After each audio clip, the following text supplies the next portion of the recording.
小武士一邊把磚頭裝嵌喺牆壁上面，一邊講。然而佢並唔知道背後有一隻乜嘢噃，係鱷魚啊！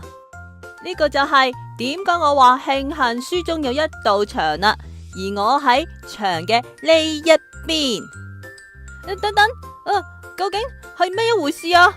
小武士開始知道水浸嘅情況。牆嘅呢邊一個唔會發生啲咁嘅事噶喎。小朋友，小武士點樣啊？就嚟要沉落去啦！發生咩事啊？竟然有一隻手捉住小武士嘅腳丫子喎，佢係邊個呢？哇！多謝你救咗我啊！小武士啱啱講完，再睇一睇，佢竟然係咩啊？係食人魔啊！小武士嚇壞啦！哦，弊啦！